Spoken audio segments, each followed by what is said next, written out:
আসসালামু আলাইকুম। আমি যখন আয়ারল্যান্ড থেকে ফ্লাই করি তখন ওখানের তাপমাত্রা ছিল 3 ডিগ্রি। মোবাইলে দেখছিলাম। Feeling like feeling like feeling like 0 degree এরকম ছিল আর কি তাপমাত্রা ছিল, বিকজ ওটা ছিল খুব খুব আর্লি ইন দ্য মর্নিং, সকালবেলা। সো দেন যখন আমি বাংলাদেশে আসি তখন তাপমাত্রা লাইক ওখানে দেখাচ্ছে 38 degree, but it's feeling like 48 degrees, was like 48-49 degrees. কিন্তু প্র্যাকটিক্যালি যখন আমি বাড়িতে আসি, গাড়ির মধ্যে ছিলাম তখন তো এসি ছিল, যখন বাড়িতে আসি, যখন গাড়ি থেকে বের হয়েছি তখন মনে হয়েছে আমি জাস্ট একটা ওভেন, একটা চুলার মধ্যে ঢুকছি, এরকম এরকম মনে হয়েছে। তো যাই হোক, তারপরেও অ্যাবাউট 7 ডেজ এই গরম সহ্য করে থাকা লাগছে। যদিও একটু জ্বরজারি হয়েছিল, সামান্য পেটের সমস্যা হয়েছিল, ওগুলো ঠিক হয়ে গেছে। বাট থিং ইজ, আমি যেটা নিয়ে টপিকটা নিয়ে কথা বলতেছি সেটা হচ্ছে যে স্ট্রিট ফুড বাংলাদেশের যেখানেই যান না কেন। আমি অন্যান্য জেলার সম্পর্কে ভালো জানি না, তবে আমি আমার জেলা বরিশাল জেলার সম্পর্কে বলি। আপনি রাস্তায় নামলেই দেখবেন স্ট্রিট ফুড, রাস্তার পাশে বিভিন্ন ধরনের খাদ্যদ্রব্য বিক্রি করা হচ্ছে। আপনি যেই খাদ্যই মুখে দেন না কেন সেটার ভিতরেই মরিচ, I mean chili, hot. I মিন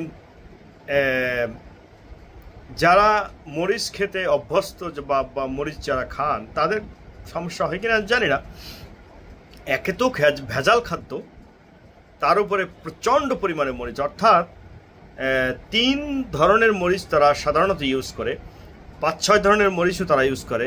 তার সাথে মশলা, যে যে হট মশলাগুলো আছে, অর্থাৎ যেমন ধরেন লবঙ্গ, দারুচিনি ইত্যাদি ইত্যাদি, এরকম এগুলোও তারা ইউজ করে। তো কাঁচা মরিচ, শুকনা মরিচ, গুঁড়া মরিচ, তারপরে বোম্বাই মরিচ ইত্যাদি ইত্যাদি, আমি সবগুলোর নামও জানি না, তারা ইউজ করে। তো আসল ঘটনা হচ্ছে, আমি এই মুড়ি বানায় না, এই যে বিভিন্ন জিনিস দিয়া, ওই যে ডাল দিয়ে, তা আমি মুড়ি বানানোর জন্য বলছিলাম, তো ওনাকে বলছিলাম, আঙ্কেলকে বলছিলাম যে আঙ্কেল আপনি আমাকে মরিচ ছাড়া মুড়ি বানাই দিন, যাতে ঝাল নাই আর কি। মরিচ ছাড়া বলতে ঝাল নাই, আমি ঝাল খাইতে পারি না। তো উনি মরিচ ছাড়া যে মরিচটা আমাকে মুড়িটা বানাই দিছে, সেই মুড়িটা আমি 2-3 ওইটা কাগজে করে দেয়, তা 2-3 বার মুখে দেওয়ার পরে, প্রথম টের পাই নাই, 2-3 বার মুখে দেওয়ার পরে আমি মনে করছি যে আমার মুখের ভিতরে আগুন জ্বলাই দিছে। এখন ওনাকে আমি বললাম যে আপনি তো বললেন মরিচ দিবেন না, তাহলে এইটা কি? কয় ওই বাটার ভিতরে যে লাগালোগা ছিল ওইটা এরকম হয়েছে। তা আমি মুড়ি তো ফলাই দিছি, তারপরে দৌড়ে গিয়ে একটা মিষ্টি, একটা ওই যে জুস, সেটা কিনা তারপরে কুলি করছি। কুলি করতে করতে একটু খাইছি, একটু কুলি করছি, এরকম করতে করতে 10-15 মিনিট আমি ভুগছি, তারপরে দুধ চা খাইছি।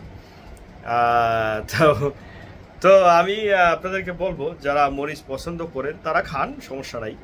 যাদের মরিচ খাইলে প্রবলেম হয় না তারা খান, কিন্তু যারা মরিচ খান না তারা স্ট্রিট ফুড খাওয়ার আগে 100 বার চিন্তা করবেন যে আমি স্ট্রিট ফুড খাবো কিনা। এটা একটা মুড়ি ভর্তা শুধু বললাম, কিন্তু কিছু কিছু খাদ্য আছে যেটা ওই মুড়ি ভর্তার থেকেও 50 গুণে বেশি ঝাল, 50 গুণে বেশি ঝাল। আমি জানি না, মরিচের দাম মনে হয় কম, আমি বাজারঘাট করি না তো আমি দাম জানি না। মরিচের দাম কম, সেজন্য এত মরিচ দিতে পারে। তো আসলে সরকার এই অন্যান্য জিনিসের দাম না বাড়াইয়া মরিচের এবং গরুর মাংসের দাম বাড়াই দেওয়া উচিত। কারণ গরুর মাংস আমাদের আর্টারি ব্লক করে, ওই গরুর মাংসের যে ঝোল, তেল, মশলা এগুলো খাইলে আমাদের জানেন আপনারা হার্ট অ্যাটাক করি, স্ট্রোক করি, এই গরুর মাংসের কারণে, খাসির মাংসের কারণে, তেল, ঝোল, মশলার কারণে, লবণের কারণে, চিনির কারণে। আর তাও আবার ভেজাল চিনি, ভেজাল লবণ, ভেজাল মাংস। কারণ আপনি মাংস কিনে আনছেন গরুর মাংস, দেখা যায় যে ওটা গরুর মাংস আদৌ গরুর মাংস না, ওটা মহিষের মাংস, অথবা ওইটা ফ্রিজিং করা, ভারত থেকে আসছে গরুর মাংসই, কিন্তু ফ্রিজিং করা, ওইটা 3 মাস 6 মাস 1 বছর ফ্রিজে ছিল, তারপরে ওইটার সাথে কেমিক্যাল রং, এই যে কাপড়ের রং মিশিয়ে লাল করে তারপরে ডিপ্রোস্ট করে ওইটা হ্যাঙ্গিং করে তারপরে আপনাকে দেয়। অর্থাৎ প্রত্যেকটা খাদ্যে ভেজাল, আপ টু বটম প্রত্যেকটা খাদ্যে ভেজাল। যে কোম্পানি হোক না কেন, যত নাম করা কোম্পানি হোক না কেন, প্রত্যেকটা খাদ্যে ভেজাল। হ্যাঁ, আপনি কি বলবেন, প্রাণ গ্রুপ বলবেন বা লিভার ব্রাদার্স বলবেন, আপনি যে কোনো বাংলাদেশের যে কোনো যত বড় ভালো ফ্যাক্টরি আছে, টিভিতে যতভাবেই অ্যাড দেও অমুক সমুক, কিন্তু তারা পুরোটাই ভেজাল। 90 থেকে 95% ভেজাল যে কোনো জিনিসের মধ্যে। একটা সাবান কেন্দ্র, ওটার মধ্যে 95% ভেজাল, মূল উপাদান 5% থাকতে পারে প্রত্যেকটা জিনিসে। তো খাদ্যও এইভাবে একইভাবে। তো ভেজালে ভেজালে সম্পূর্ণ খাদ্যদ্রব্য পরিপূর্ণ, সাথে সাথে আমরা মানুষরাও ভেজাল, কথা দিয়ে কথা রাখি না। যাই হোক, আমি মানুষ নিয়ে কথা বলতে চাই না। তো ধরেন খাদক খাওয়ার আগে যারা বাংলাদেশে আসবেন এই গরমে, please be careful with the weather, like temperature is such horrible temperature, no wind, no air outside, Chanda Rodro, and hot, no wind, and very very sunny and cloudy, like altogether like a disgusting weather, like you feel like you are dying, if you go outside, Inside, see, I am in the AC room, so I have no problem, but outside is like an oven. So my advice is jara Bangladeshe ashben shit prodan desh theke, very very careful first few weeks, maybe 2-3 weeks. Otherwise you're gonna have problem like maybe high fever, stomach problem, and some other thing can happen.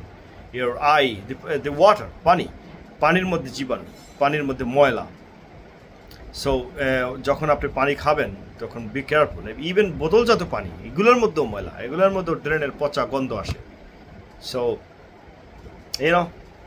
I just feel sad because this is my country, and